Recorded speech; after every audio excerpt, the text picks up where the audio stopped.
Welcome back. In the previous step, we created the put mapping request.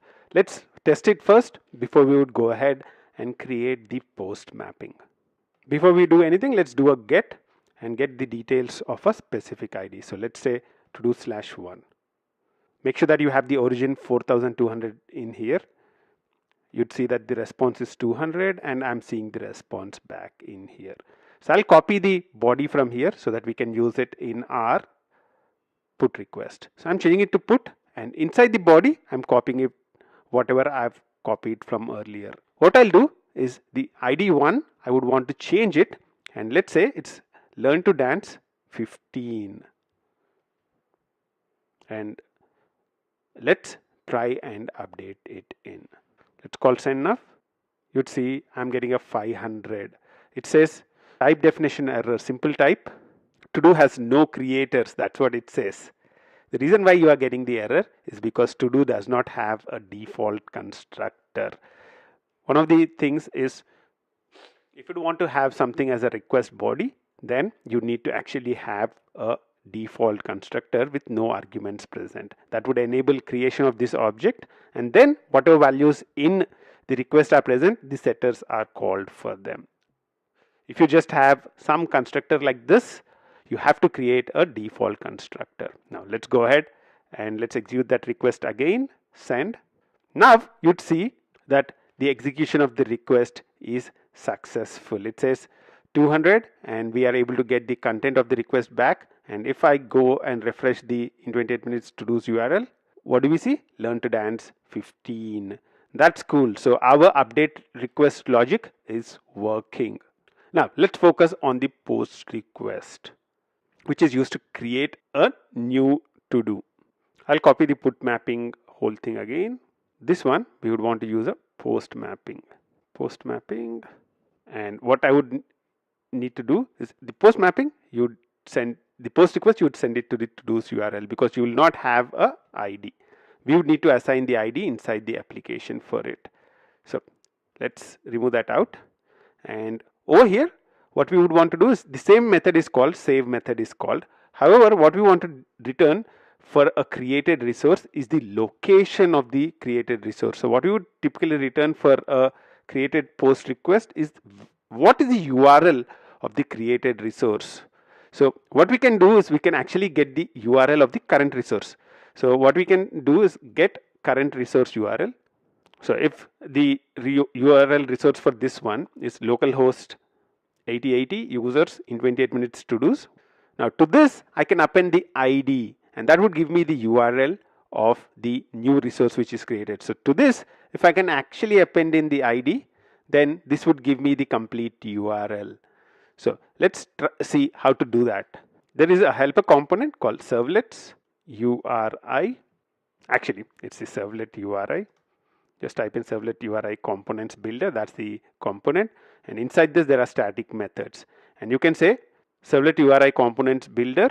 And you can say from the current request path. So from current request, take the current request and append this particular thing. Append the ID. What I would want to append is the ID of the created resource. Where is the created resource? This is the created resource, right? So created to do. How do I pass the created resource ID to this? The way we can do that is by saying dot build and expand. And to this build and expand, we can pass in the variable value. So I'll just press enter so that we can go on to the next line. So what I'll do is I'll pass in the created to do dot get ID. So the ID of the created to do will be replaced. This will be replaced with the ID of the created to do, and let's get the URI. So let's get the URI, and I'll do a control 1 and assign it to a local variable. So I'll call this URI, and over here what we'll do is let's use a static method. I want to do response entity dot created. What is created? The URI location is created, and dot build. Let's quickly review what we have done until now. So we called the save method and we got the details of the created to do. The save method, if we look at it, what does it do? it checks if it's -1, and if it's -1, then it's a new to do. Actually, by default, the value of the get ID would be 0. So 0 or -1, I would consider it as if the request is to create a new to do. And what we are doing in it's 0 or -1, we are actually setting the ID of it to the new to do. So we're incrementing the counter and we are adding it to the list of to dos.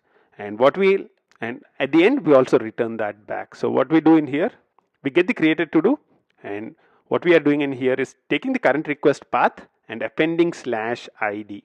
So we want to add the ID in, and we are creating the resource. So we return a status called created. So response entity created, and passing in the new URI, which is created dot build. Now if you save this, and let's go to the editor and go to the RESTlet client. Earlier we sent a put request with this content. So what I'll do now is I would want to create a post. But in the post, you should not send the ID in. So in the post, we would want to create a new resource. So we don't really know the ID of the resource. So I'd want to create a post request, and I would say learn to ride a bicycle. Make sure that you have the right origin and the content type set, application JSON and location localhost 4200. Now the URL of the post, on the other hand, is just to dos. So user in 28 minutes to do. Let's check everything here. So post mapping user in 28 minutes to dos, and that would be mapped to the username and the to do request body. That's cool. Now click send, and let's see what happened. You're getting a request. You can getting a response of 201, and you're getting a URL back as well. The great thing about returning the location URL is that I can open up a new tab, type in the URL, and I can see the details of the new to do. You can see that it has an ID 4 and all that stuff as well. Now if you want to create another to do, I can say learn to drive a car, and let's say send. You'd see that it's 201, and now the ID returned is 5. So if you take this and if you actually put it in here, you'd see that it's learn to drive a car. And if I execute the user in 28 minutes to do's request, you'd see that it's returning 5 to do's back. So what we have done in the last few steps is implemented the services which we would need for doing the delete. After that, we did the put and the post. What we are trying to do in here is we are trying to follow the REST API standards. The delete method typically returns no content when it's successful, and if it's failing, then it would return not found. The update request would return a status of OK with the content of the updated resource. And the created resource, when you try to do a post, what it does is it returns a status of created and returns the URI of the created resource. These are basically the standards which are used when we create resources. What we have done over the last couple of steps is to create the put resource and the post resource. We wanted to update the to do and create a to do. So we quickly created these services so that we can focus on the front end in the next few steps. I'll see you in the next step. Until then, bye bye.